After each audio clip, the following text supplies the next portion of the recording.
పట్టణానికి చెందిన బొల్లిముంత శివరామకృష్ణ ఫౌండేషన్ ఆధ్వర్యంలో 2 రోజుల తెలుగు సాహితీ సాంస్కృతిక మహోత్సవం ఘనంగా ఆరంభమైంది. తొలి రోజు ఉదయం తెలుగు భాషా సాహిత్యంపై కార్యక్రమాన్ని నిర్వహించారు.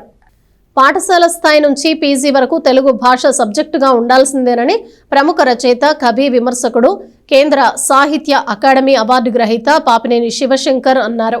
రాష్ట్ర సృజనాత్మకత సంస్కృతి సమితి సౌజన్యంతో స్థానిక బొల్లిముంత శివరామకృష్ణ ఫౌండేషన్ ఆధ్వర్యంలో తెనాలి రామకృష్ణ కవి కళాక్షేత్రంలో 2 రోజుల తెలుగు సాహిత్య సాంస్కృతిక మహోత్సవాన్ని శనివారం మండల తహసీల్దార్ కెవి గోపాలకృష్ణ జ్యోతిని వెలిగించి ప్రారంభించారు. తెలుగు భాష, సాహిత్యం, వ్యక్తిత్వ వికాసం అంశంపై డాక్టర్ పాపినేని శివశంకర్ మాట్లాడుతూ ప్రతి మాట చివర్లో అచ్చులు రావటం, తెలుగు భాష పలకరించడం సులువుగా, వినసొంపుగా ఉంటుందని చెప్పారు. భాషాభిమానం విపరీతంగా ఉండే తమిళులు కూడా త్యాగరాజ కృతులను పాడాల్సిందేనని చెప్పారు. విశ్రాంత శాస్త్రవేత్త డాక్టర్ చందు సాంబశివరావు మాట్లాడుతూ తెలుగు భాష, తెలుగు సాహిత్యం ఎందుకు అవసరమని ప్రజాప్రతినిధులు మాట్లాడటం శోచనీయమన్నారు. ఫౌండేషన్ వ్యవస్థాపకుడు చందు సుబ్బారావు అధ్యక్షత వహించిన సభలో ఆచార్య నాగార్జున యూనివర్సిటీ తెలుగు ఆచార్యులు నారిశెట్టి వెంకట కృష్ణారావు, చింతల శ్రీనివాసరావు, మొవ్వ సత్యనారాయణ, బొల్లిముంత కృష్ణ పాల్గొన్నారు. సభానంతరం తెలుగు కవి సమ్మేళనం నిర్వహించారు. తన్నీరు శివశంకర్, భీమేశ్వర ప్రసాద్, బెల్లంకొండ వెంకట్, కె రమేష్ పర్యవేక్షించారు.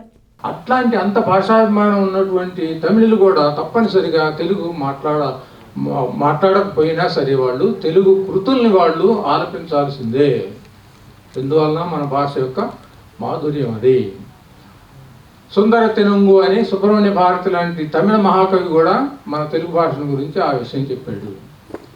ఇవన్నీ కూడా సాహిత్య ప్రపంచంలో మేము సాధారణంగా చెప్పే విషయాలు.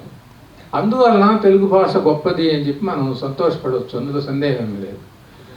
కాబట్టి తెలుగును పాఠశాల స్థాయి నుంచి మరి పీజీ స్థాయి దాకా కూడా, పోస్ట్ గ్రాడ్యుయేషన్ దాకా కూడా ఏదో ఒక స్థాయిలో ఈ భాష, ఈ పాఠ్యభాగాలు తప్పనిసరిగా ఉండాలి. ఉంటేనే అందులో ఉన్నటువంటి ఆ సాంస్కృతిక విషయాలు మనకు అర్థమవుతాయి. ఆ కథల్లో ఉన్నటువంటి గొప్పతనం ఏంటి అనేది మనకు తెలుస్తుంది.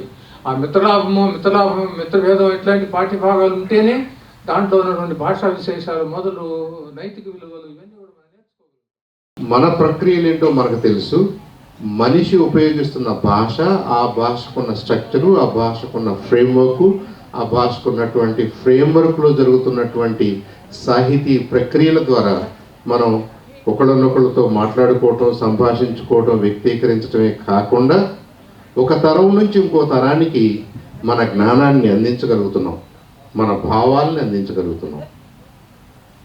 ఇలా వేదిక్ టైమ్స్ నుంచి మనకు తెలిసి మన పెద్దలు చెప్తున్న దాన్ని బట్టి వేదాల దగ్గర నుంచే ఈ ప్రక్రియ మొదలైంది. అంతకుముందు మాట్లాడుకోలేదంటే మాట్లాడుకుని ఉండుంటారు, అంతకుముందు భాష లేదంటే భాష ఉండుంటుంది, అంతకుముందు భాష స్ట్రక్చర్లో లేదా అంటే స్ట్రక్చర్డ్గానే ఉండుంటుంది, దానికి ఫ్రేమ్వర్క్ ఉండుంటుంది.